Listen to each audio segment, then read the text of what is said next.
The conference room smelled like old leather and expensive cologne. Floor-to-ceiling windows overlooked downtown Seattle, but nobody was admiring the view. All eyes were on Margaret, the estate attorney, sitting at the head of the mahogany table with a stack of documents that would decide who got Harold Chen's $8 million fortune. I sat perfectly still in my chair, hands folded on the table, navy blazer, white blouse, hair pulled back. The uniform of someone who'd learned to armor themselves in professionalism. Across from me, my mother Sandra was dressed in black like she was performing grief, dabbing at dry eyes with a tissue she'd been holding for 20 minutes without actually using. My father Richard sat beside her, jaw tight, already calculating numbers he thought he deserved. And next to him was their lawyer, Victor Brennan, a man with slicked back hair and a smile that made you want to count your fingers after shaking his hand. Margaret cleared her throat. Before we begin the formal reading, I need to address the presence of Mr. Brennan. Mr. Brennan, you were previously employed by Mr. Chen's company and terminated for cause in 2018. Your presence here constitutes a conflict of interest. Victor's smile didn't waver. My clients have a right to legal representation. They do, but not from you. I'm noting this for the record. Margaret made a notation. Victor's smile finally cracked, just slightly. Sandra couldn't stay quiet any longer. She never could. Can we please just get on with this? We've been waiting for weeks. Harold was my husband's brother. We're family. We have rights. I said nothing. I'd learned that silence was often the sharpest weapon. Margaret opened the first folder. Very well. The last will and testament of Harold James Chen, dated March 15, 2024. Mr. Chen was of sound mind and body when this document was executed, witnessed by 3 parties, and notarized according to Washington state law. Sandra leaned forward. Harold always said family came first. Always. That was a lie, but I still didn't speak. Margaret continued. Mr. Chen's estate includes his residence at 4120 Lakeside Drive, valued at approximately $2.3 million. His investment portfolio, currently valued at $4.7 million. His 51% ownership stake in Chen & Associates Financial Consulting, valued at approximately $3.2 million. Various other assets totaling approximately $800,000. I watched my father do the math in his head. $8 million, give or take. His expression was hungry. The estate also includes, Margaret said, a number of personal items, vehicles, and charitable designations which we'll address individually. Sandra interrupted again. But the main assets, the house, the company, surely those go to family. Mrs. Turner, please allow me to read the document. Margaret's voice was ice-wrapped in velvet. She'd been Harold's attorney for 30 years. She knew exactly what was coming, and she was going to enjoy this. I'll now read from Clause 7, the primary beneficiary designation. Margaret adjusted her glasses. The room went completely silent except for the hum of the air conditioning. I hereby bequeath 100% of my estate, including all assets, properties, and holdings previously enumerated, to my daughter, Diana Marie Chen. The room exploded. Sandra shot to her feet. Daughter! That's a lie. Harold never had children. This is fraud. Victor was already flipping through papers, looking panicked. My father's face had gone purple. She manipulated him. Everyone knows she wormed her way in when he got sick. Margaret didn't raise her voice. She didn't have to. Please sit down, or I will have security remove you from this reading. I am her mother! Sandra was screaming now, pointing at me. She's my daughter, not Harold's. This is insane. Mrs. Turner, please examine Exhibit A. Margaret slid a document across the table. It was in a protective sleeve, the pages slightly yellowed with age. This is a voluntary relinquishment of parental rights, filed in King County Superior Court on August 3, 2010. You'll note your signature on page 4, along with your husband's. You legally and permanently terminated your parental rights to Diana Marie Turner, at which point Harold James Chen filed for legal adoption. The adoption was finalized on November 12, 2010. Diana Marie Chen is, in the eyes of the law and per the terms of this will, Harold Chen's daughter. Sandra grabbed the document with shaking hands. I watched the blood drain from her face as she saw her own signature, her own handwriting, her own words from 15 years ago coming back to haunt her. "You signed away your daughter," Margaret said quietly. "And in doing so, you signed away any legal claim to this estate. You're not family, Mrs. Turner. You made sure of that." My mother looked at me for the first time since entering the room, really looked at me, and I looked back with the same calm expression I'd been wearing since I was 13 years old, standing on a porch next to garbage bags full of my clothes, watching her drive away. "Hello, Mother," I said. "It's been a while." Harold's house in Seattle was nothing like the place I'd grown up. It was smaller, a 2-bedroom craftsman in Wallingford with a garden that he never had time to maintain and bookshelves in every room. But it was quiet, peaceful.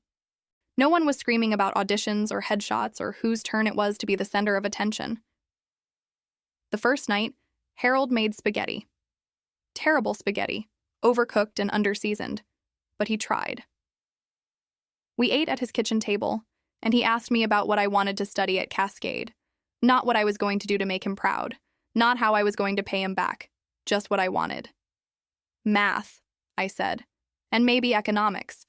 I like how numbers make sense. How they don't lie." Harold smiled. "Numbers are honest. People aren't always." "Is that why you became a financial consultant?" "Partially. Also because I'm good at seeing patterns other people miss. You might be good at that too." "Maybe." He pushed a folder across the table. "These are the Cascade Academy registration forms. I filled out what I could, but you need to sign here and here. And this is a list of school supplies they recommend. We'll go shopping tomorrow." I looked at the forms. In the Guardian section, Harold had written his name in neat block letters. Harold James Chen. My throat got tight. "Are you really okay with this?" I asked. "Taking me in like this?"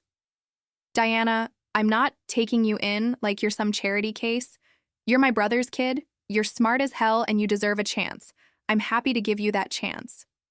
He paused. "Besides, this house has been too quiet for too long. Maybe it's good to have someone around. I'll try not to be too much trouble." "You won't be any trouble. You want to know how I know that?" I nodded. "Because you've already survived being the forgotten kid in a family that didn't appreciate you. Everything else is going to be easy by comparison." He was right. Cascade Academy was hard, but it was the kind of hard I was good at. Advanced placement classes, competitive academics, students who actually cared about learning. I thrived there. For the first time in my life, being smart wasn't something to downplay or hide. It was celebrated. Harold came to every parents' night, every award ceremony, every academic competition. He was the one who taught me to drive when I turned 15. He was the one who sat with me at the kitchen table helping me figure out college applications. He was the one who showed up. My parents didn't call. Not once in the first year. Not for my birthday, not for Christmas, not to check if I was alive. The first time I heard from them was 14 months after I'd left, and it wasn't a phone call. It was a letter, my mother's handwriting, careful and controlled. "Dear Diana, I hope you're doing well at school. We wanted to let you know that Tiffany has been accepted to the Pacific Northwest Ballet's pre-professional program. It's a wonderful opportunity, but it's quite expensive.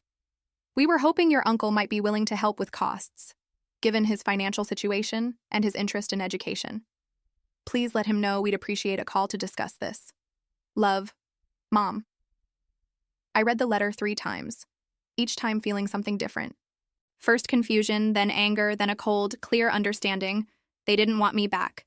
They wanted money. I showed Harold the letter. He read it once, then folded it carefully and handed it back to me. "What do you want me to do?" he asked. "What do you mean?" "It's your decision. If you want me to help your sister, I will. If you want me to tell them to go to hell, I'll do that too. But I'm not making this choice for you." I thought about Tiffany, who hadn't said goodbye, who hadn't written or called or acknowledged my existence in over a year. I thought about my parents, who'd put me on a porch like garbage, and now wanted Harold's money for the daughter they'd kept. "Tell them no," I said. Harold nodded. "You sure?" "I'm sure." He wrote back that same day. The letter was short.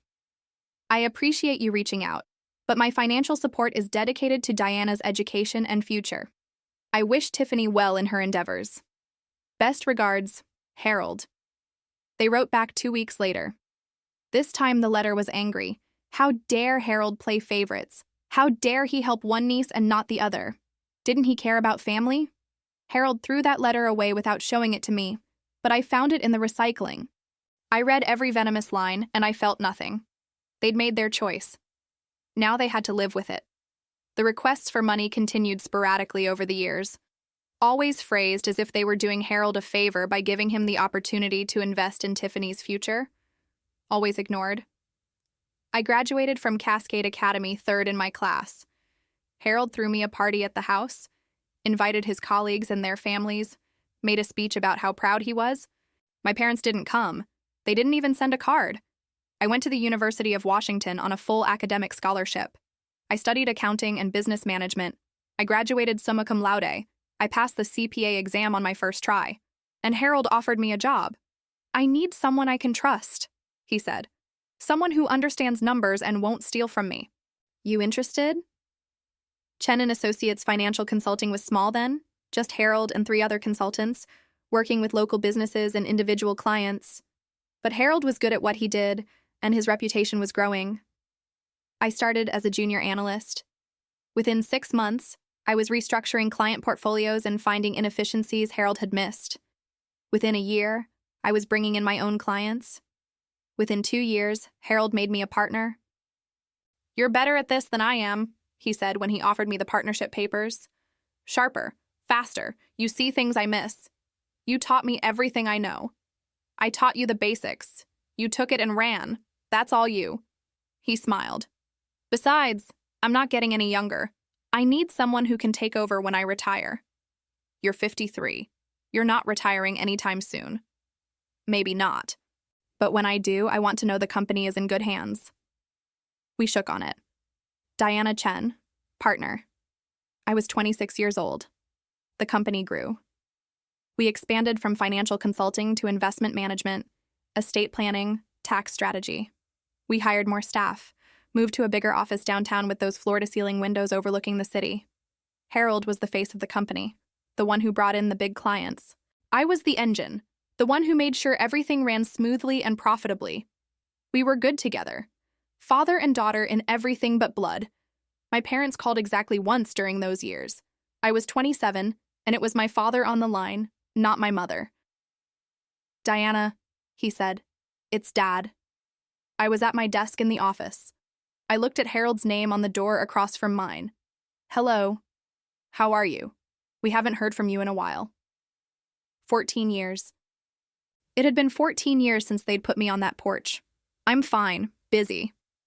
That's good. That's really good.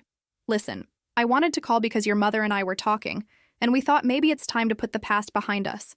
Maybe we could get together for dinner sometime. Reconnect. I waited. There was always a second part to these things. Also, my father continued, I don't know if you've heard, but Tiffany's getting married. Big wedding planned for next summer. It's going to be expensive. You know how weddings are. And we were thinking maybe you could help out, since you're doing so well with Harold's company. There it was. How much do you need? I asked flatly. Well, we were thinking maybe 20,000. 30 would be better, but we know that's a lot to ask. You're right. It is a lot to ask, from someone you haven't spoken to in 14 years. Silence on the other end. Then, Diana, we're still your parents. We're still family. No, I said quietly. You signed papers saying you weren't my parents. You put me on a porch with garbage bags and locked the door. You made your choice. That was your choice. You chose to leave. You chose Harold over us. I chose an education. You chose Tiffany. We both got what we wanted.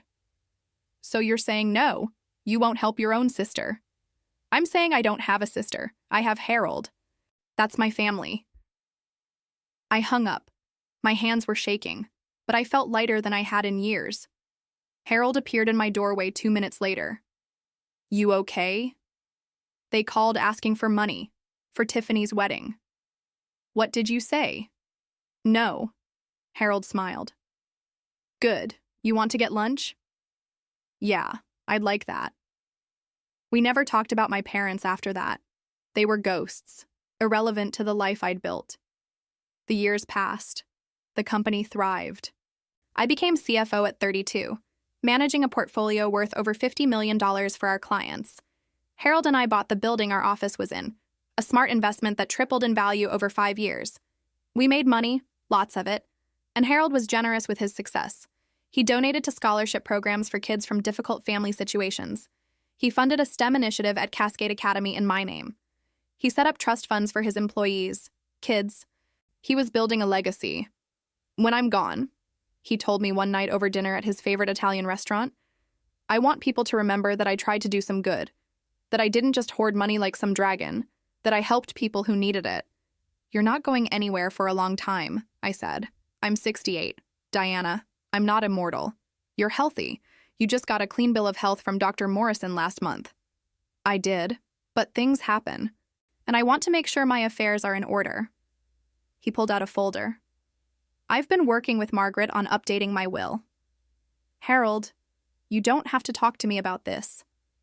Yes, I do, because you're my primary beneficiary. I stared at him. What? The company, the house, the investments, it all goes to you. You've been my daughter for more than half your life now. Legally, emotionally, in every way that matters. I want you to have it. Harold, that's too much. It's exactly right. You built this company with me. You earned it. He slid the folder across the table. I know your parents might make noise when I'm gone. I know they might try to claim some connection, some right to my estate. That's why I'm telling you now. That's why everything is documented, legal, airtight. They signed away their rights to me. They can't. They're greedy, Diana. Never underestimate what greedy people will do when there's money involved. But Margaret and I have prepared for that. We have every document, every signature, every piece of evidence that shows you're my daughter, and they gave up any claim to you 15 years ago. I opened the folder. Inside was a draft of his will, meticulously detailed. And there, in the section about charitable donations, was a paragraph that made my breath catch. I make no bequest to my brother Richard Turner or his wife Sandra Turner. My brother borrowed $35,000 from me in 2002 to start a business venture and never repaid the loan despite multiple requests. More significantly, Richard and Sandra voluntarily relinquished their parental rights to their daughter Diana Marie Turner, now Diana Marie Chen, in 2010. They abandoned their child for their own convenience and have made no meaningful attempt to maintain a relationship with her since. They have forfeited any claim to my estate or my family. Harold, I whispered. I wanted it on record. I wanted everyone to know exactly what they did. His expression was hard.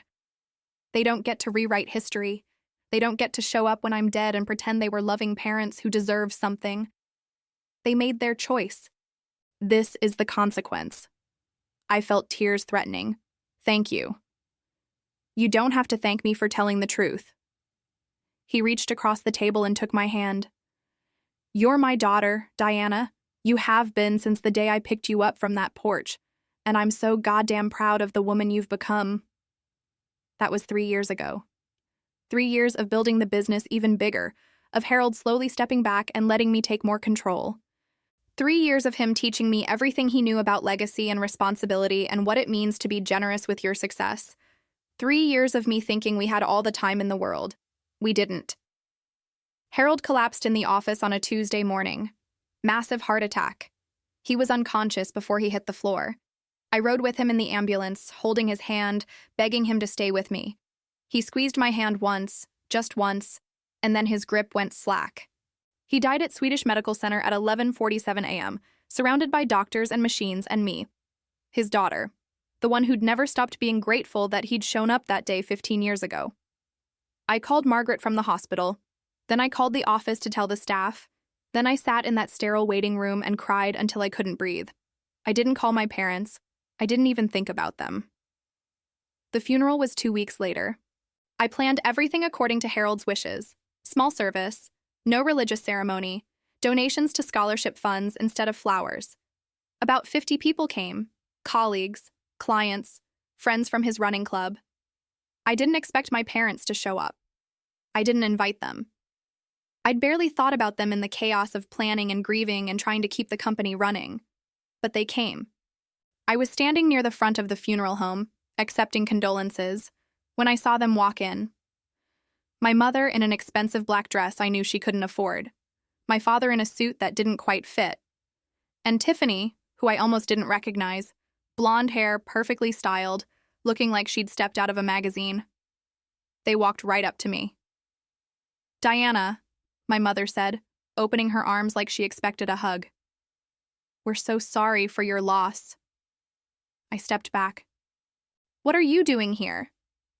"Harold was family. Of course we're here." "He wasn't your family. You made that very clear." People were starting to stare. My mother's smile didn't waver.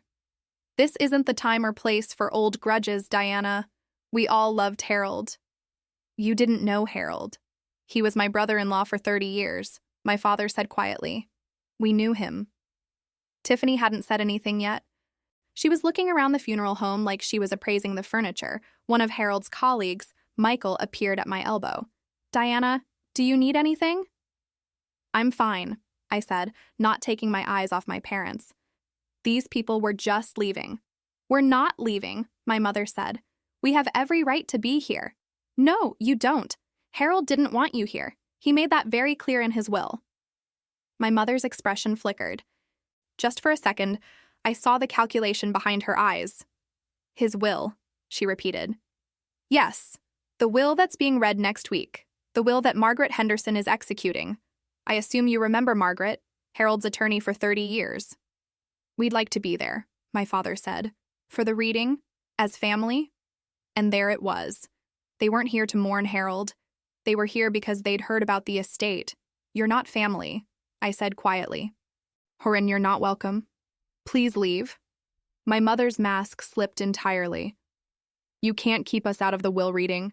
We have rights. Harold's blood family, not some what?" I cut her off. "Some girl you threw away?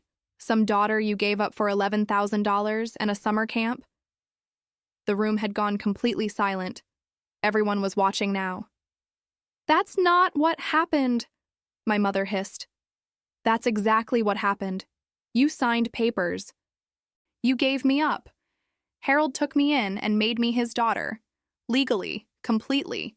You have no claim to him or his estate." "We'll see what a lawyer says about that," my father said. "Yes," I agreed. "We will." They left. But I knew this wasn't over. I knew what was coming. 3 days after the funeral, Margaret called me. "They've hired a lawyer." I figured. "Victor Brennan. Do you know him?" The name was vaguely familiar. Should I? He used to work for Harold's company. Harold fired him in 2018 for skimming from client accounts. He's got a reputation for taking on contingency cases, usually estate disputes. He's aggressive and not particularly ethical. Perfect match for my parents. "Diana, they're going to contest the will. They're going to claim undue influence, that you manipulated Harold, that the adoption wasn't valid, anything they can think of. Can they win? Not if we do our job right. We have every document we need, the guardianship papers, the adoption decree, the relinquishment of parental rights. Harold's will is ironclad, and he was very clear about his reasons for excluding them. But they can drag this out, make it ugly, cost you time and money." "Let them try," I said. Harold prepared for this. We both did. "There's one more thing." Margaret paused. "The will reading is scheduled for next Wednesday at my office. I have to notify all interested parties, which technically includes Richard as Harold's brother. They have a right to attend, even though they're not beneficiaries. Even though Washington state law..." "I'm sorry." I closed my eyes. One more fight. One more time I'd have to face them and prove that I belonged, that I'd earned my place in Harold's life. "Okay," I said. "Let them come. Let's end this once and for all." Margaret was quiet for a moment. Then she said, "Diana, Harold left something else. Something I wasn't supposed to show you until the reading. But I think you should see it now." "What is it?" A letter? For you? In case your parents showed up and tried to contest. He wanted you to know that he saw this coming, that he planned for it, and that you shouldn't feel guilty about what's about to happen. Send it to me. The letter arrived by courier that evening. Harold's handwriting, clear and strong on cream-colored paper. Dear Diana, if you're reading this, I'm gone, and your parents are making trouble. I'm sorry for that. I'd hoped they'd have the decency to stay away, but I know better than to expect decency from people who put a child on a porch and locked the door. I want you to know something. You don't owe them anything. Not guilt, not money, not a second chance. They made their choices. They chose Tiffany. They chose convenience. They chose to walk away from the smartest, kindest, most capable daughter they could have asked for. That was their loss. My gain. You've been my daughter for 15 years.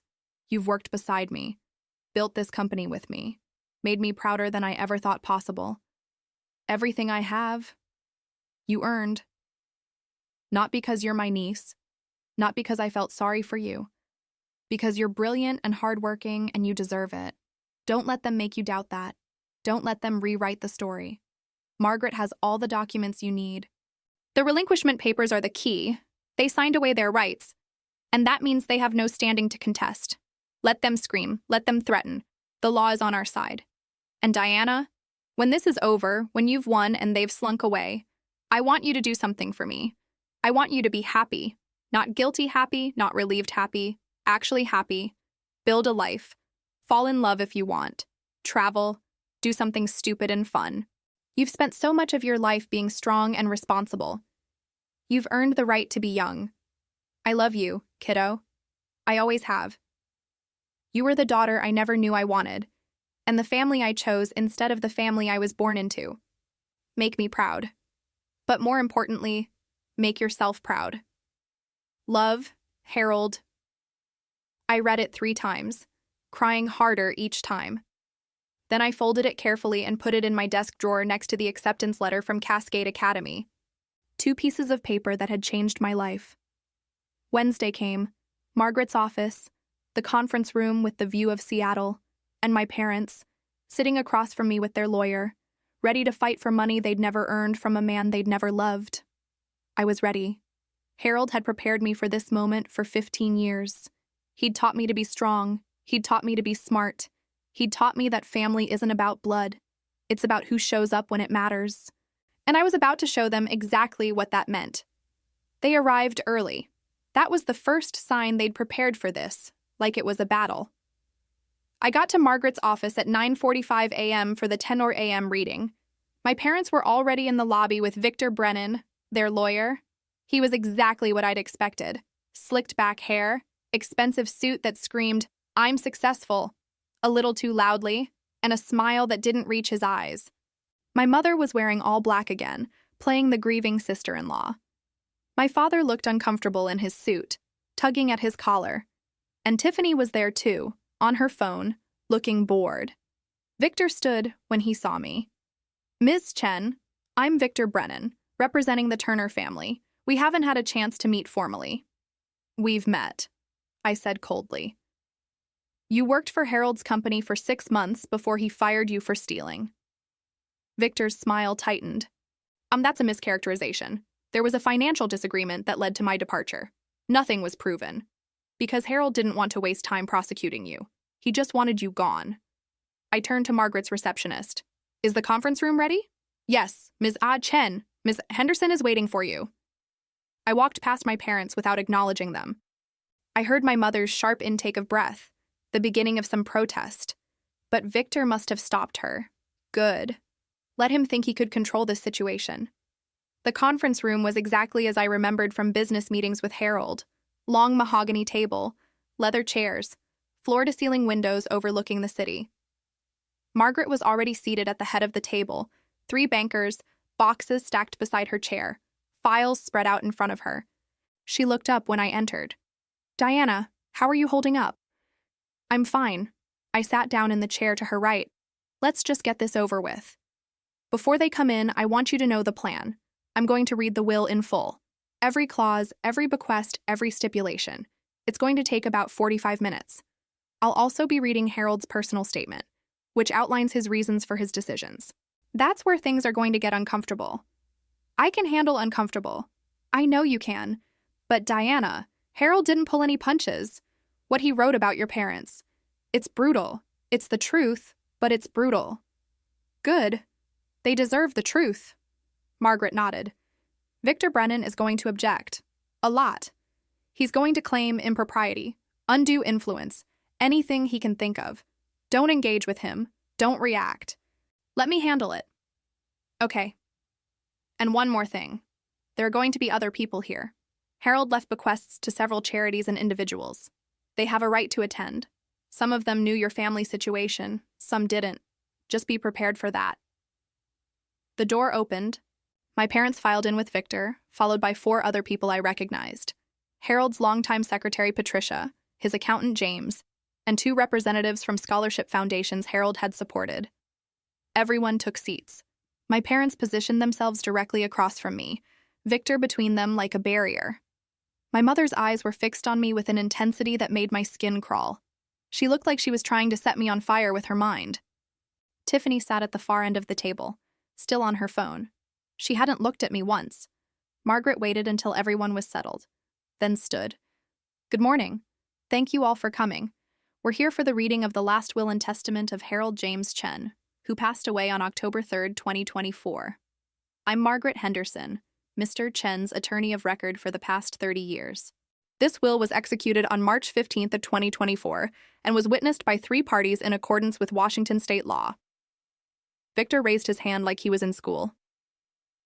Before we begin, I'd like to state for the record that my clients have significant concerns about the validity of this will.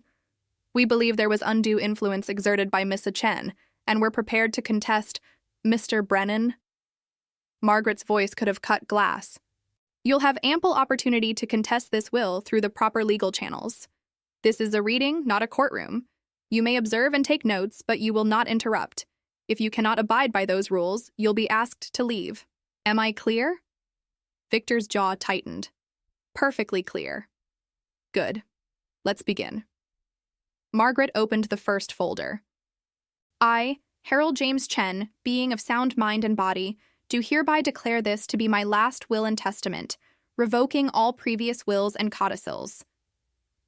She read through the opening formalities: executor designation, power of attorney information, burial instructions. My parents shifted impatiently in their seats. This wasn't what they came for. Section 2. Personal bequests. Margaret adjusted her glasses. To Patricia Morrison, my executive secretary of 22 years, I leave the sum of $50,000 in recognition of her loyal service and dedication. Patricia gasped softly, tears immediately filling her eyes. Oh my God. Harold, you didn't have to. She stopped, remembering he wasn't there to hear it. To James Kwan, my accountant and friend, I leave the sum of $30,000 and my collection of rare Scotch whiskey, which he has been trying to get me to share for years. James laughed through obvious emotion. He never did share. Stubborn bastard. He wiped his eyes. Thank you, Harold. Margaret continued through a list of smaller bequests. His car to his running buddy Tom, his book collection to the Seattle Public Library. $5,000 each to 3 different scholarship foundations. My mother was practically vibrating with impatience. I could see her hands clenched on the table, knuckles white. Section 3. Charitable donations. Margaret turned a page. I hereby establish the Harold Chen Scholarship Fund with an initial endowment of $500,000 to be administered by the Seattle Foundation for the purpose of providing full scholarships to academically gifted students from difficult family circumstances. One of the foundation representatives made a note. That's incredibly generous. We'll make sure it's used exactly as he intended. I'm sure you will. Margaret smiled briefly, then her expression became more serious. Section 4. Real property and business assets. This is where we get to the primary estate. The room went completely silent. Even Tiffany looked up from her phone. My residence at 4120 Lakeside Drive, Seattle, Washington, currently valued at approximately $2.3 million. My 51% ownership stake in Chen & Associates Financial Consulting, currently valued at approximately $3.2 million. My investment portfolio, managed by Chen & Associates, currently valued at $4.7 million. Various additional assets including vehicles, personal property, and liquid accounts totaling approximately $800,000. Victor was scribbling notes furiously. My father's Adam's apple bobbed as he swallowed. My mother's eyes were locked on Margaret like a hawk watching prey. The total estate, Margaret said clearly, is valued at approximately $10.3 million. Someone whistled softly. My mother's hand flew to her chest like she was having heart palpitations. Section 5, Primary Beneficiary Designation. Margaret paused, making eye contact with each person at the table. When she got to me, her expression softened slightly. I hereby bequeath 100% of the aforementioned real property, business assets, and financial holdings to my legally adopted daughter, Diana Marie Chen. The explosion was immediate. What? My mother was on her feet. Daughter? Harold didn't have a daughter. Mrs. Turner, please sit down. This is fraud. This is absolutely fraud. She's not his daughter. She's my daughter, and this is... Mrs. Turner! Margaret's voice cracked like a whip. Sit down now, or I will have security escort you out and you will not hear the rest of this will. Your choice. Victor grabbed my mother's arm and pulled her back down. Sandra, let her finish. We'll contest this, I promise you, but let her finish. My mother sat, but she was shaking with rage. My father looked like he might be sick. Tiffany had gone pale. Margaret continued as if nothing had happened. Diana Marie Chen, formerly Diana Marie Turner, was legally adopted by me on November 12, 2010, following the voluntary relinquishment of parental rights by her biological parents, Richard and Sandra Turner. All relevant documentation is included in Appendix A of this will and has been filed with King County Superior Court. This is bullshit, my father said quietly, but not quietly enough. Margaret looked at him. Mr. Turner, I have your signature on those relinquishment papers. Would you like me to show it to you? My father's face went red, and he looked down at the table. I thought not. Margaret turned the page. Now, we come to Section 6, Exclusions and Explanations. Mr. Chen was very specific about wanting his reasoning documented. I'm going to read this in full. Victor leaned forward. Is that really necessary? Personal statements aren't legally binding and could be seen as... Mr. Brennan, this is part of the executed will. I'm reading it. Margaret's tone left no room for argument. She began to read, and I realized this was the part Harold had written specifically for this moment. This was his final message to the people who'd failed him. I make no bequest to my brother Richard Turner. Richard and I were never close, and as adults we grew further apart. In 2002, Richard asked me for a loan of $35,000 to start a business venture. He assured me it would be repaid within 2 years. 22 years later, I have never received a single payment, despite multiple requests. When I asked about repayment in 2015, Richard told me to let it go and accused me of being greedy despite my own generosity. I am letting it go, by leaving him nothing. My father's face had gone from red to purple. Patricia was staring at him with undisguised disgust. Margaret continued. More significantly, in August of 2010, Richard and his wife Sandra made a decision that revealed their true character. Their daughter Diana, then 13 years old, had earned a full academic scholarship to Cascade Academy, one of the finest preparatory schools in Washington state. Rather than support this opportunity, Richard and Sandra refused to allow Diana to attend, preferring to spend their money on their other daughter's theater camp. My mother opened her mouth to protest, but Victor grabbed her wrist. She subsided, but she looked like she wanted to murder someone. When I offered to take legal guardianship of Diana to ensure she could attend Cascade Academy, Richard and Sandra agreed immediately. They signed papers voluntarily relinquishing their parental rights. They did not fight for their daughter. They did not negotiate for visitation. They did not ask how she would be cared for. They signed her away in less than a week. The foundation representatives were staring at my parents with open shock. James was shaking his head slowly. On the day the guardianship papers were signed, Sandra informed 13-year-old Diana that she had 1 hour to pack her belongings and leave their home. When I was delayed by several hours in arriving to pick Diana up, Sandra put Diana's suitcases on the front porch and locked the door, forcing a child to wait outside for 3.5 hours. This is not an exaggeration or a mischaracterization. This is exactly what happened, and I witnessed the aftermath personally. Patricia had her hand over her mouth. "Oh my God. Diana, you were just a baby." I didn't respond. I kept my eyes on Margaret, my expression neutral. I'd learned a long time ago not to show weakness. For the following 15 years, Richard and Sandra made no meaningful effort to maintain a relationship with Diana. They did not call on birthdays or holidays. They did not attend her high school graduation or college graduation. The only times they contacted me were to ask for money, for Tiffany's ballet program, for Tiffany's wedding, for various other expenses related to the daughter they chose to keep. Tiffany had put her phone down. She was staring at the table, her face bright red. Diana, meanwhile, became the daughter I never had. She excelled at Cascade Academy, graduated third in her class, attended the University of Washington on full scholarship, and became a CPA. She joined my company and, through her skill and dedication, helped triple its value. She became my partner, my colleague, and my family. Not because of biology, because she chose to be there, and because she earned it. Margaret looked up from the document. Mr. Chen then addresses his decision directly. She read, "I leave everything to Diana because she is my daughter in every way that matters, because she has been loyal, hardworking, and kind, because she deserves it." Richard and Sandra gave up their claim to Diana 15 years ago when they signed her away like she was a piece of unwanted furniture. They cannot now decide she's valuable because she's associated with my money. They made their choice. This is the consequence. The room was absolutely silent except for my mother's harsh breathing. To Richard and Sandra, I leave nothing, not out of spite, though I confess I have no love for either of you, but because you have no legal or moral claim to anything I've built. You are not my family. You abandoned your child, and in doing so, you forfeited any right to call yourself family to the woman she became. Margaret set down the paper. And that concludes Section 6.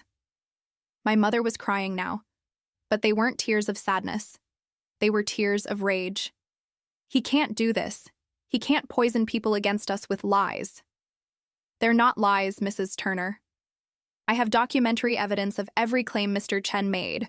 The loan agreement from 2002, the relinquishment papers from 2010, email correspondence showing your requests for money.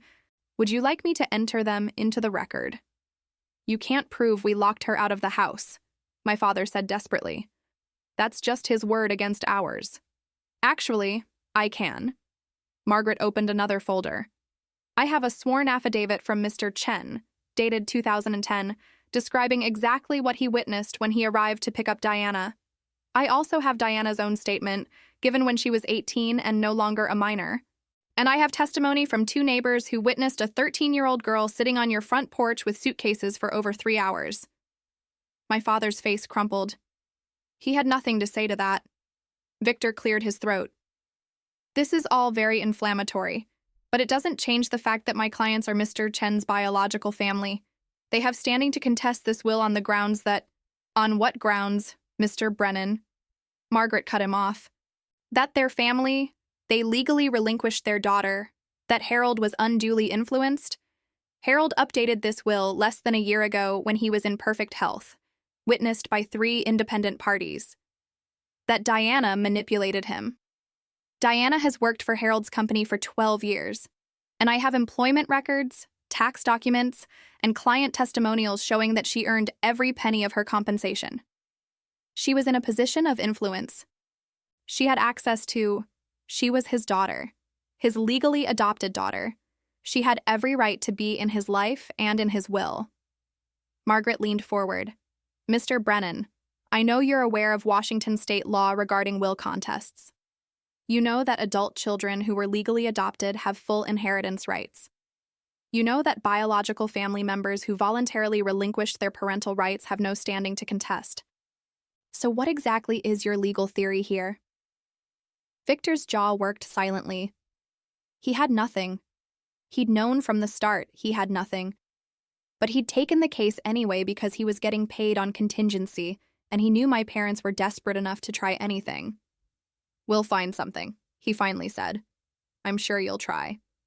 And while you're wasting time and money on a frivolous lawsuit, Diana will be running the company her father left her and continuing his legacy. Because that's what family does." Margaret closed the folder. "There are a few minor additional clauses regarding specific items and documents, but those are the substantive portions of the will. Does anyone have any legitimate questions?" Patricia raised her hand tentatively. "What happens to Harold's office at the company? His personal items?" "Diana inherits all of that as part of the business. But Harold did leave a note saying that Patricia should have first choice of any personal items she'd like to keep as mementos." Patricia nodded, tears streaming down her face. "Thank you. Any other questions?" My mother stood up slowly. She looked at me with an expression of pure hatred. "You did this. You poisoned him against us. You manipulated a lonely old man and stole our inheritance." I met her eyes calmly. "I didn't steal anything. You threw it away. You threw me away. You were a difficult, ungrateful child. We gave you everything and you chose to leave. You put me on a porch with garbage bags and locked the door. I didn't choose to leave. You forced me out. That's not how it happened?" "That's exactly how it happened. And now you're rewriting history to make yourself feel better about abandoning your daughter." I stood up, matching her posture. "But it doesn't matter what story you tell yourself. The truth is in those documents. You signed me away. Harold took me in. I became his daughter. You don't get to show up 15 years later and claim you were wronged. You owe us. We raised you for 13 years. And you decided that 13 years of minimal parenting entitled you to nothing when I was inconvenient. Now you've decided it entitles you to millions because I'm associated with Harold's money. You can't have it both ways." My father stood up too. "Diana, please. We made mistakes. We were young, we were stressed, we didn't handle things well, but we're still your parents. We're still family. You signed a legal document saying you weren't my parents. You want to be family now because there's money involved. That's not family, that's opportunism. We deserve something." My mother's voice was shrill. "We're his brother's family. We have a right. You have nothing." I picked up my bag. "And you'll get nothing, because Harold knew exactly what you were, and he made sure you'd never profit from the daughter you threw away." I turned to Margaret. "Are we done here?" "We are. I'll send you copies of all the relevant documents for your records." "Thank you." I walked toward the door. "This isn't over!" My mother screamed behind me. "We'll fight this. We'll take you to court. We'll expose you for the manipulative little—" "Mrs. Turner, that's enough." Margaret's voice was ice. "If you continue to harass Diana, I will seek a restraining order. If you file a frivolous lawsuit, I will countersue for legal fees and emotional distress. And if you go to the media with false claims, I will sue you for defamation. Am I making myself clear?" Silence. "Good. This meeting is concluded. Everyone except the Turner family and Mr. Brennan may stay to discuss implementation details. The Turners, please leave immediately." Victor stood, gathering his papers. "We'll be in touch, Ms. Henderson." "I'm sure you will. I look forward to dismissing your claims in court." I was already out the door, but I heard my mother's voice one last time, shrill and desperate. "She stole our lives. She stole everything." I didn't look back. I walked down the hallway, took the elevator down to the lobby, and stepped out into the Seattle morning. The air was cool and clean, and for the first time since Harold died, I felt like I could breathe. They'd shown up expecting to win. They'd shown up expecting that blood would matter more than paperwork, that being Harold's biological family would count for more than 15 years of me actually being his daughter. They were wrong. Harold had seen them coming from a mile away.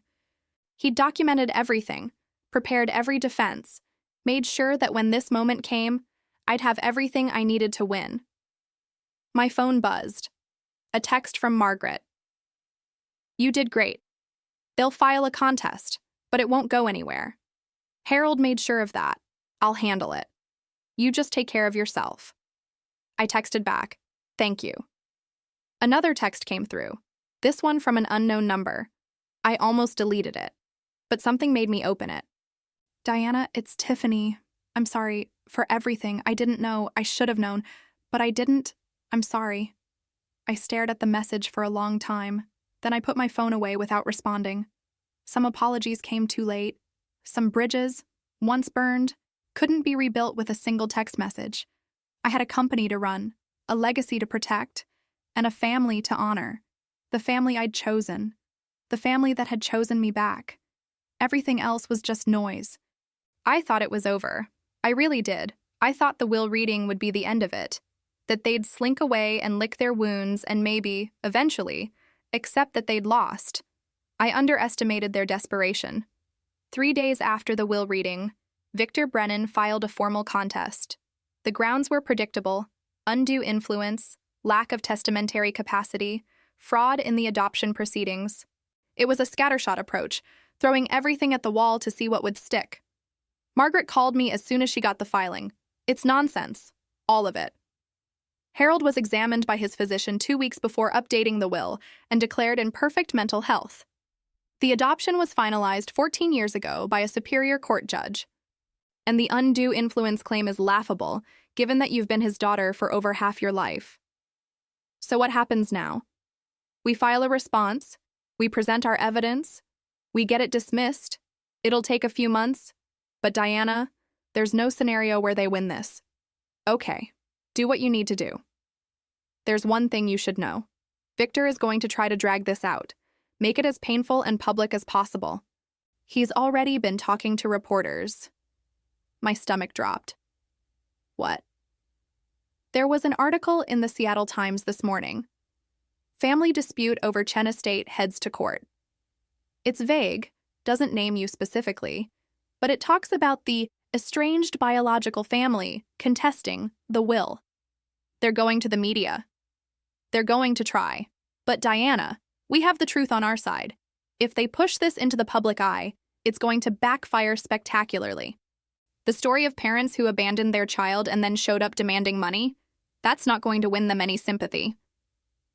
I don't want this to be public. Harold wouldn't have wanted, I know, and we'll do everything we can to keep it quiet. But if they force it into the open, we're prepared. Trust me. I did trust her, but that didn't stop the knot of anxiety in my stomach. The next week was a blur. Running the company, meeting with lawyers, fielding questions from Harold's former clients who were worried about the transition. I barely slept. I couldn't eat. I felt like I was fighting a war on multiple fronts and losing ground everywhere. And then Victor made his move. He called a press conference. I found out about it from James, who saw it advertised on a local news station's website. Diana, you need to see this. They're holding a press conference tomorrow at 10 a.m. Victor Brennan and the family of Harold Chen. They're going public. I called Margaret immediately. Can they do this? Legally, yes. It's a free country. They can say whatever they want. But Diana, this could actually help us. If they make false claims in public, we can sue them. And more importantly, they're going to have to explain why they gave up their daughter. That's not going to look good. Should I be there? Absolutely not. Let them talk. Don't give them the satisfaction of a response. We'll watch, we'll document everything they say, and then we'll use it against them in court. I didn't sleep that night. I kept imagining my mother on television, crying crocodile tears, painting herself as the victim, painting me as the villain who'd stolen her brother-in-law's fortune. The press conference was held at a small community center in Bellevue. Not exactly major media, but enough local reporters showed up to make it newsworthy. I watched it live on my laptop from my office, Margaret on speakerphone. Victor spoke first, standing behind a podium with my parents flanked on either side. He was in full lawyer mode, serious and professional. Thank you all for coming. I'm here today representing Richard and Sandra Turner, the brother and sister-in-law of the late Harold Chen. Mr. Chen passed away last month, leaving behind an estate valued at over $10 million. His will, as currently written, leaves 100% of that estate to a single individual, Diana Chen, formerly Diana Turner. A reporter raised her hand. What's the basis of your contest? We believe that Diana Chen exerted undue influence over Mr. Chen during the last years of his life. Mr. Chen was a successful businessman. But he was also elderly and increasingly isolated. Diana worked for his company, had access to his finances, and was in a position to manipulate his decisions. She was also his legally adopted daughter, correct? Victor's smile tightened. The adoption is one of the matters we're examining. There are questions about whether it was legitimate or whether it was part of a long-term plan to disinherit Mr. Chen's biological family. Margaret snorted on the phone. Long-term plan. She was 13. My mother stepped forward to the microphone. She'd been coached, I could tell. Her expression was carefully calibrated to show grief and hurt without seeming angry. Harold was my husband's brother. We were close for many years. When our daughter Diana was going through a difficult adolescent phase, Harold offered to help by taking her in temporarily. We thought it would be good for her, a change of scenery, some time with her uncle. We never imagined he would legally adopt her without our full understanding. That's a lie, I said quietly. I know, Margaret replied. Keep watching. A reporter asked, Mrs. Turner, you signed relinquishment of parental rights papers in 2010. Can you explain that? My mother's expression flickered, just for a second. We were told they were temporary guardianship papers. We were told it was just for school purposes, so Harold could make educational decisions. We didn't understand that we were permanently giving up our daughter. You signed a document titled Voluntary Relinquishment of Parental Rights, the reporter pressed. That seems fairly clear. Victor stepped in. My clients were under significant emotional stress at the time. They believed they were doing what was best for their daughter. They were not properly advised of the legal implications. By whom? Who failed to properly advise them? We're still investigating that. Another reporter spoke up. Mr. Brennan, weren't you previously employed by Mr. Chen's company and terminated for cause? Doesn't that create a conflict of interest? Victor's face went red. My previous employment is irrelevant to this case. I'm here representing the Turner family in a legitimate legal dispute. But you were fired by the man whose will you're now contesting. That seems relevant. I resigned from Chen & Associates due to philosophical differences with management. The circumstances of my departure have no bearing on... Mr. Chen's will specifically states that you were terminated for financial impropriety. Do you deny that? The press conference was unraveling. Victor tried to regain control, but the reporter smelled blood. My father spoke up, his voice shaking. This isn't about lawyers or legal technicalities. This is about family. Diana is our daughter. We raised her, we love her, and we believe that Harold's will doesn't reflect his true intentions because Diana isolated him from us in his final years. Mr. Turner, according to court records, you didn't speak to your daughter for 14 years before Mr. Chen's death. How was she isolating him when you weren't attempting contact? My father's face went pale. That's not accurate. We tried to maintain a relationship, but Diana was angry with us. She pushed us away. Do you have any evidence of these attempts to contact her? Phone records, emails, letters? Silence. My mother grabbed the microphone back. We're not on trial here. Our brother-in-law died and left his entire fortune to one person, cutting out his entire biological family. That's wrong. That's not what Harold would have wanted if he'd been thinking clearly. Mrs. Turner, Mr. Chen's will includes a detailed explanation of why he excluded you from his estate. He specifically mentions a loan you never repaid and the fact that you abandoned your daughter. How do you respond to those allegations? They're lies. Diana poisoned him against us. She's been working on this for years, turning him against his own family so she could steal his money. Ma'am, you signed legal documents giving up your parental rights to Diana. That's a matter of public record. How is that Diana's fault? My mother's carefully maintained composure shattered. She was a difficult child. She was selfish and ungrateful. We tried to do what was best for everyone, and she's been punishing us for it ever since. Now she's stolen millions of dollars that should belong to our family. Victor tried to pull her away from the microphone, but she shook him off. She's not even his real daughter. She's a con artist who manipulated a lonely old man, and now she's sitting in his house, running his company, living off money she didn't earn. The room erupted with questions. Reporters were shouting over each other, camera flashes were going off. It was chaos, and then a voice cut through the noise, clear, calm, and utterly devastating. "Mrs. Turner, if Diana was such a difficult child, why did you sign her away for the price of a theater camp?" The room went silent. Everyone turned to see who had spoken. It was Patricia, Harold's former secretary. She was standing in the back of the room, and she was holding a folder. "I'm Patricia Morrison. I worked for Harold Chen for 22 years. I was there when Diana started at the company. I was there for every birthday, every promotion, every achievement. And I was there when you called asking for money." My mother's face went white. "I don't know what you're talking about." "Yes, you do. You called in 2017 asking for $30,000 for Tiffany's wedding. You called in 2019 asking for money for your husband's business. You called 6 more times over the years, always asking for money, never asking how Diana was doing." Patricia opened the folder. "I kept records. Every call, every request. Harold asked me to document it all, just in case." Victor moved toward Patricia. "You can't." "I can, and I will." Patricia pulled out a sheaf of papers. "These are phone logs, email correspondence, and notes from every interaction the Turner family had with Harold Chen's office from 2010 to 2024. 14 years of documented contact. Would you like to know how many times they asked about Diana? 0. How many times they asked for money? 18. A reporter grabbed the papers from Patricia's hand and started photographing them. My mother was shaking. "Those are private. You have no right."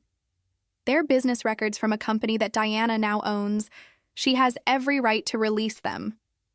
Patricia looked directly at my mother. "You want to talk about what's wrong? I'll tell you what's wrong. You threw away a brilliant, kind, hard-working daughter because she wasn't as shiny as her sister. Harold gave that girl a home, a future, and a family. And now that he's gone, you show up with your hand out pretending you cared about him? You didn't care about Harold. You didn't care about Diana. You care about money." My father stood up. "We're leaving. This is ambush journalism. Victor, we're done here." But Victor wasn't moving. He was staring at Patricia's documents, and his face had gone gray. He knew what I suddenly realized. Those documents proved that my parents had been in contact with Harold for years, asking for money, never mentioning Diana. That destroyed any claim they might have had about being shut out or isolated. Patricia wasn't done. "There's one more thing the public should know. In Harold's will, there's a letter. He gave me permission to share it if the Turner family tried to contest. Would you like me to read it?" "No," my mother whispered. Patricia pulled out another piece of paper. "This is from Harold Chen, dated March 15th, 2024. If Richard and Sandra contest my will, I want the following facts to be public record.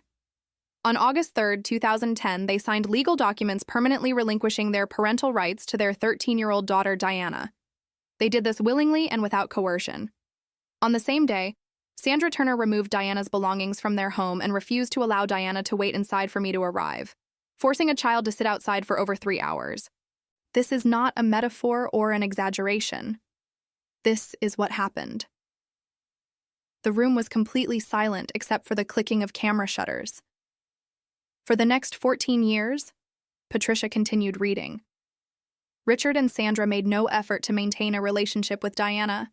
They did not call on birthdays or holidays. They did not attend her graduations.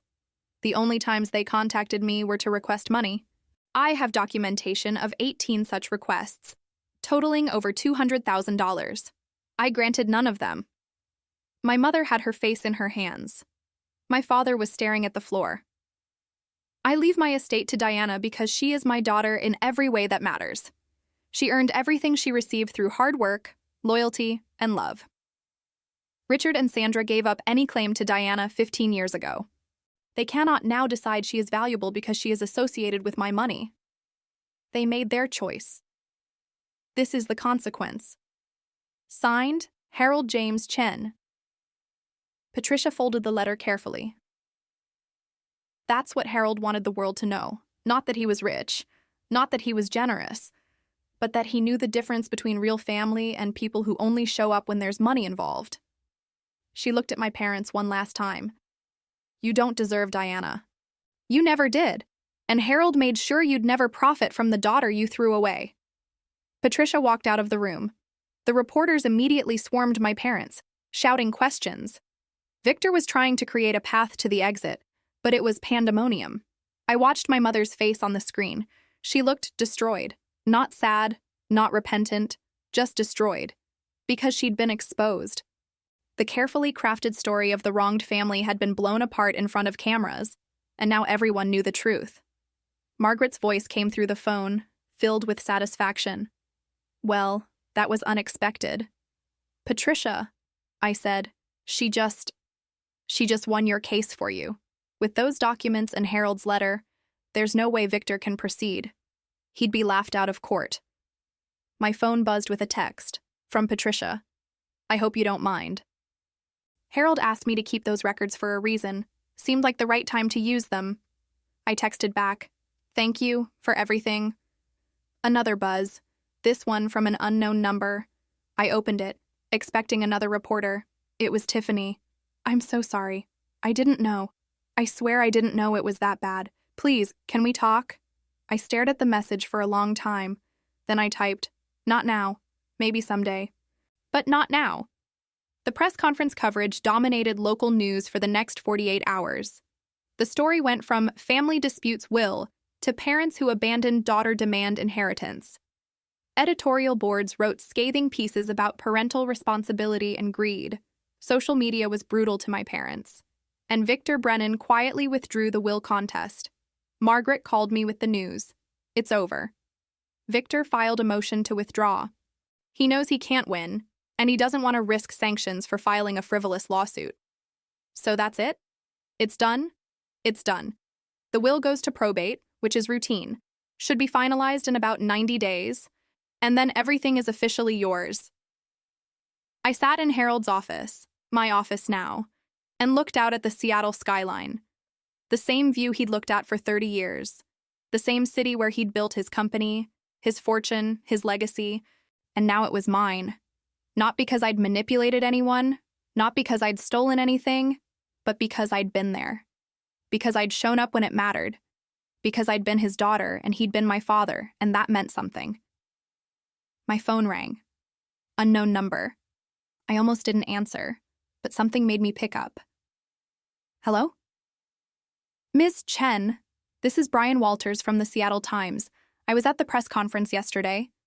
I'm writing a follow-up piece about estate planning and family dynamics, and I was hoping to get a comment from you. I don't have anything to say. I understand, but I want you to know, the story I'm writing, it's not about the money. It's about what happens when parents prioritize the wrong things. Your uncle's letter, the documents Ms. Morrison provided, they tell a story that a lot of people need to hear. I was quiet for a moment. Then I said, my uncle always told me that family is who shows up when things get hard, not who shows up when there's money involved. That's the only comment I have. That's perfect. Thank you. He hung up. I set the phone down and realized I was crying, not from sadness, from relief. It was over. The fight was over. Harold's wishes would be honored, and my parents would have to live with the consequences of their choices. I opened the drawer of my desk and pulled out Harold's letter, the one he'd left for me. I'd read it a dozen times since his death, but I read it again now. You don't owe them anything. Not guilt, not money, not a second chance. They made their choices. This is the consequence. He'd been right. He'd always been right. I folded the letter carefully and put it back in the drawer. Then I pulled out a fresh piece of paper and started writing. Dear Harold, you prepared me for this moment. You knew they'd come. You knew they'd fight. And you made sure I'd have everything I needed to win. I won. The contest is withdrawn. Your will stands. Everything you built, everything you fought for, it's safe. But more than that, your truth is out there now. People know what they did. People know what you were to me. And people know that family isn't about blood or obligation. It's about choice. It's about showing up. You showed up for me when I was 13 years old and sitting on a porch with garbage bags. You kept showing up for 15 years. You showed up when it mattered, and now I'm going to show up for your legacy. I'm going to run this company the way you taught me. I'm going to help the people you cared about. I'm going to make sure that scholarship fund helps kids who need it. Kids like I was. I'm going to make you proud. You told me not to feel guilty. I don't. Not anymore. They made their choices. Now they live with the consequences. Thank you for being my dad. Thank you for seeing me when no one else did. Thank you for everything. I love you.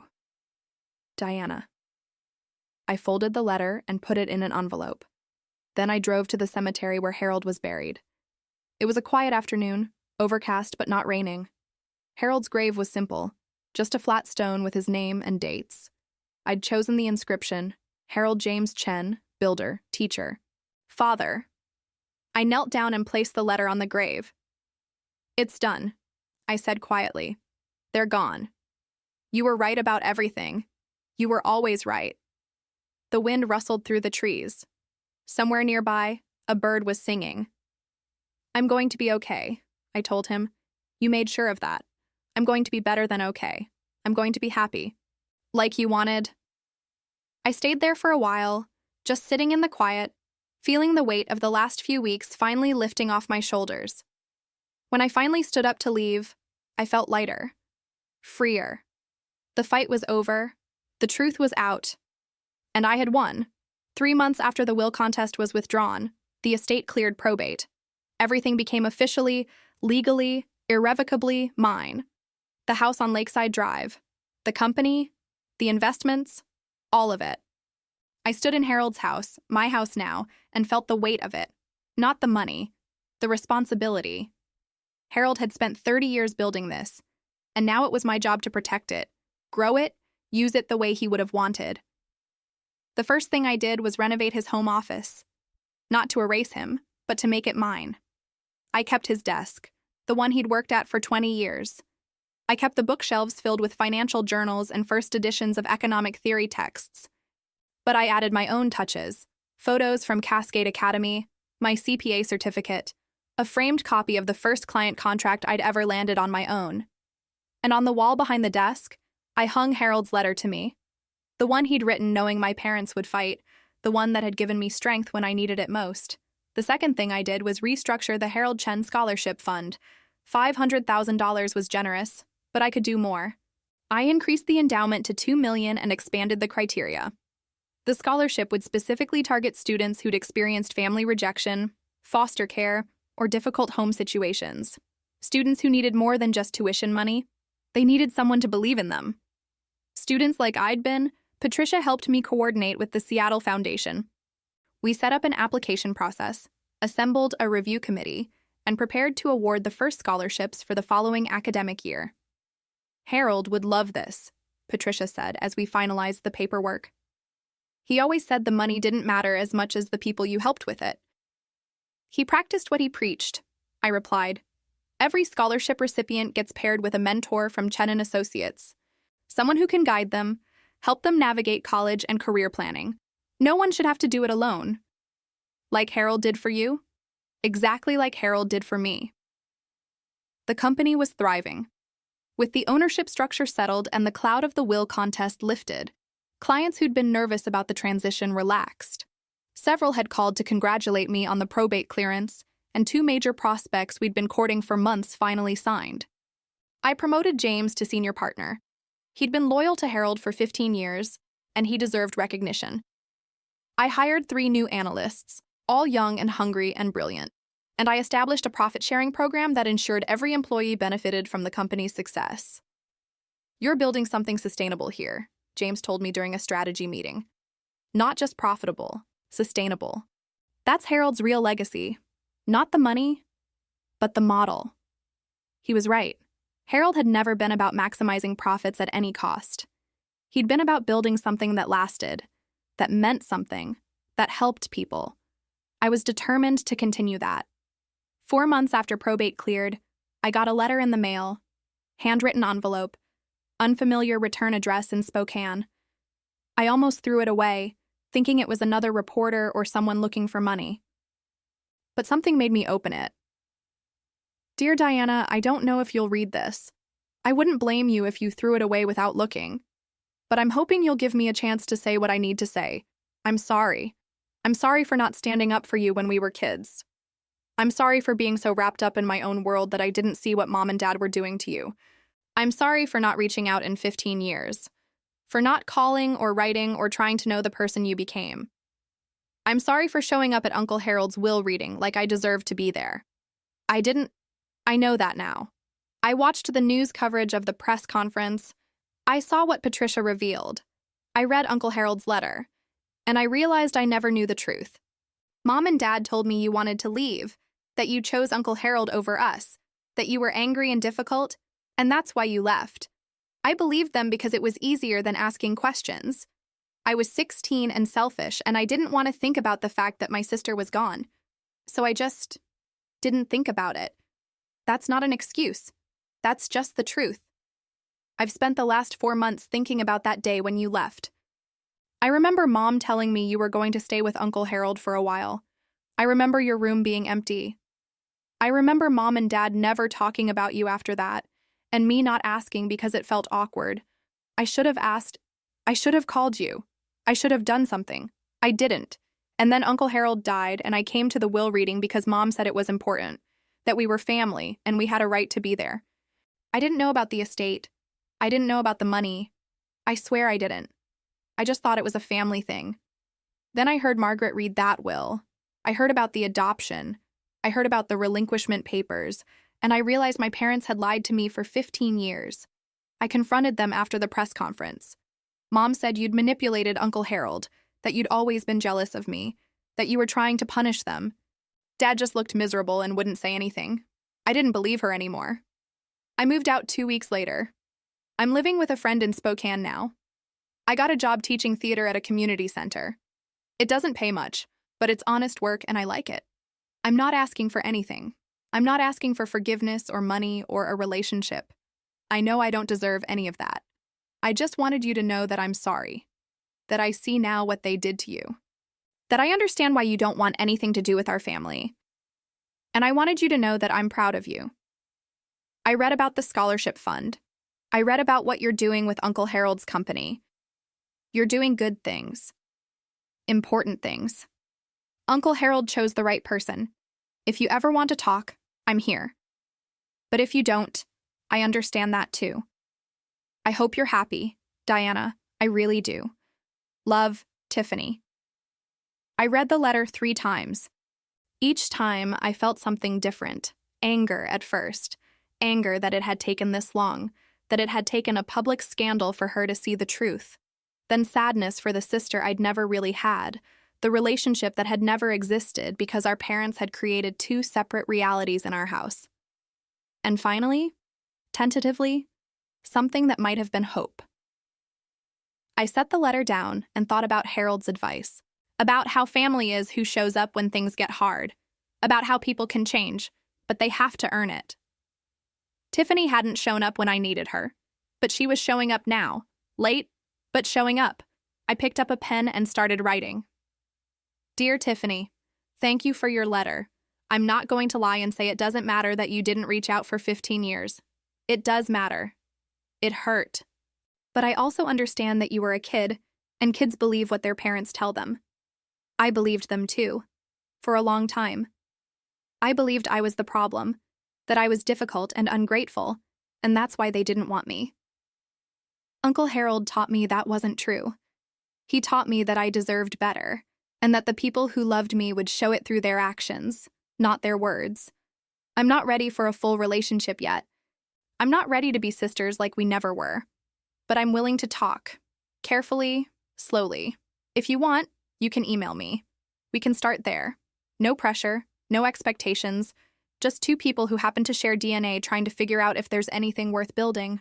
I'm glad you left Mom and Dad's house. I'm glad you're making your own life. That takes courage. And Tiffany, I'm not mad at you. I was for a long time. But holding on to that anger doesn't serve me anymore. Uncle Harold taught me that too. Take care of yourself. Diana. I mailed the letter the next day. I didn't know what would come of it. Maybe nothing. Maybe something. But at least I'd tried. Harold would have approved of that. 6 months after probate cleared, I held the first scholarship award ceremony at the Cascade Academy Auditorium. We'd received over 300 applications and selected 10 recipients for the inaugural year. 10 kids who'd been through hell and come out fighting. 10 kids who deserved a chance. I stood at the podium and looked out at the audience. The scholarship recipients sat in the front row with their mentors from Chen and Associates. Behind them were families, teachers, supporters, and in the back, I saw Patricia, James, and other colleagues who'd known Harold. "Thank you all for coming," I began. "We're here to celebrate 10 extraordinary young people who are receiving the first Harold Chen scholarships. But before we meet them, I want to tell you about the man this scholarship honors. Harold Chen was not my biological father. He was my uncle, my father's brother.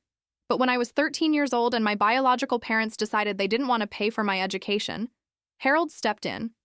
He took legal guardianship of me. He sent me to school. He gave me a home.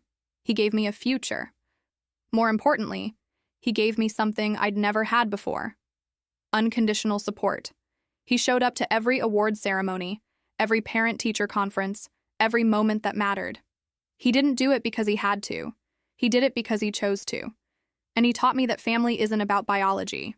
It's about choice. It's about showing up when things get hard. It's about believing in someone even when the world tells you they're not worth it. These 10 students are here because they fought through circumstances that would have broken most people: foster care, family rejection, homelessness, abuse. They survived. They excelled. They refused to let their circumstances define them. Harold would have loved every single one of them because he understood what it meant to be overlooked, to be underestimated, and to prove everyone wrong.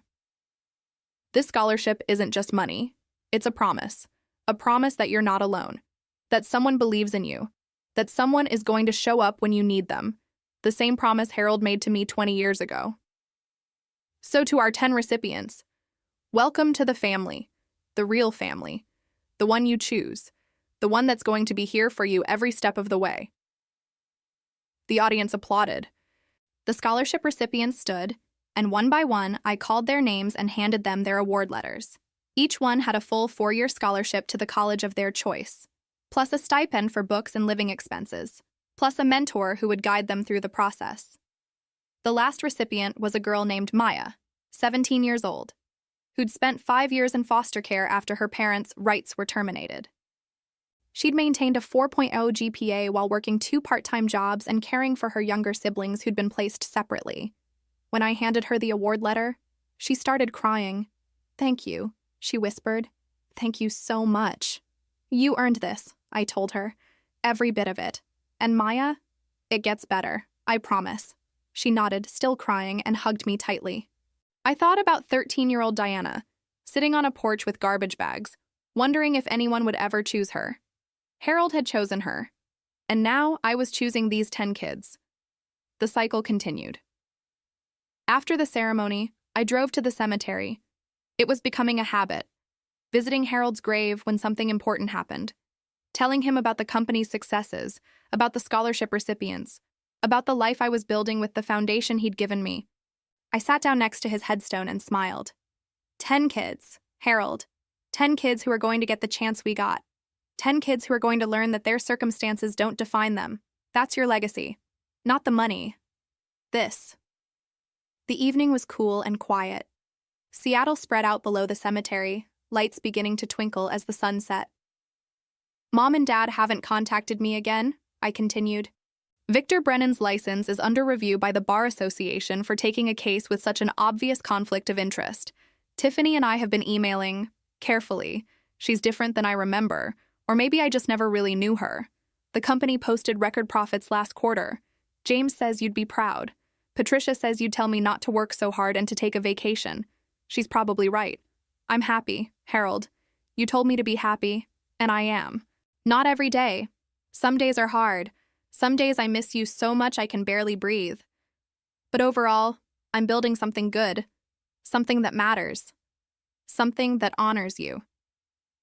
I pulled out a small item from my pocket, Harold's old company ID badge, the one he'd worn every day for 30 years. I'd found it in his desk drawer, and I'd been carrying it with me like a talisman. I placed it gently at the base of his headstone. "Thank you for showing up," I whispered. "Thank you for choosing me when no one else would." Thank you for teaching me what family really means. I'm going to keep showing up too. For your legacy. For those kids. For myself. I promise.